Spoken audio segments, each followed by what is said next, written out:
মানবতার এক নিদর্শন দেখা গেল নদিয়া জেলার করিমপুর পাটাবোকা আশা বয়েজ হোমে। করিমপুর পশ্চিম চক্রের হাতিশালা প্রাইমারি স্কুলের সহকারী শিক্ষক সৌরীন্দ্রনাথ ঘোষ তার মেয়ে সৌমিলি ঘোষের জন্মদিন উপলক্ষে হোমের শিশুদের এবং হোমের অন্যান্যদের মধ্যাহ্ন ভোজনের ব্যবস্থা করেন। সব মিলিয়ে প্রায় 100 জন মানুষের সেবা দেওয়া হয় আজ।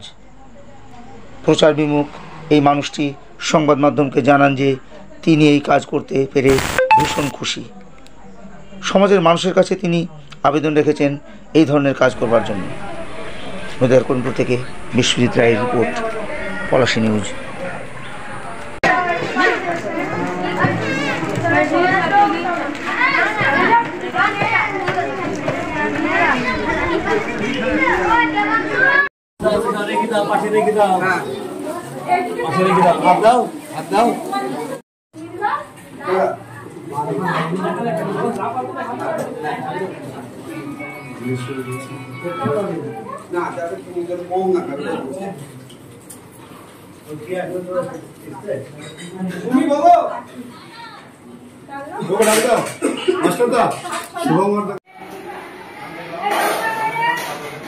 শুভ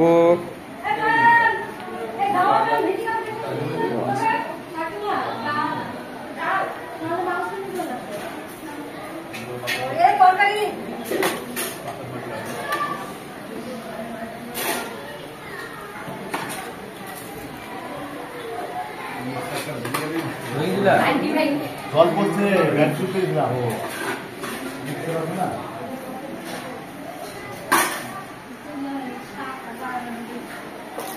মামি চিংড়ি বড় এখানে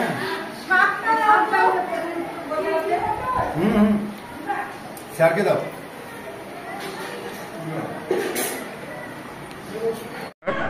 আমি সৌরীন্দ্রনাথ ঘোষ। আজ 10ই সেপ্টেম্বর 2024 আমার মেয়ে সৌমিলি ঘোষের 5 বছরের জন্মদিন উপলক্ষে আশা চিলড্রেন হোমে আমি এই অনাথ বাচ্চাগুলোর মুখে একবেলা দুমুঠো অন্ন তুলে দিতে পেরে নিজেকে ধন্য মনে করছি এবং তৎসহ এই যে হোম কর্তৃপক্ষ আমাকে এই সুযোগ করে দিয়েছে তার জন্য তাদেরকে অশেষ ধন্যবাদ। আমি আমার এই ক্ষুদ্র প্রচেষ্টার মাধ্যমে যেটুকু পেরেছি করেছি এবং আমি সকলকেই আবেদন জানাচ্ছি যে আপনারাও যদি একটি বিশেষ দিনে এসে এই বাচ্চাগুলোর জন্য কিছু করতে পারেন তাহলে হয়তো এনারা খানিকটা উপকৃত হবে এবং বাচ্চারাও খুশি হবে। আমি সকলের কাছে এই আশাই রাখছি। আপনার পরিচয়?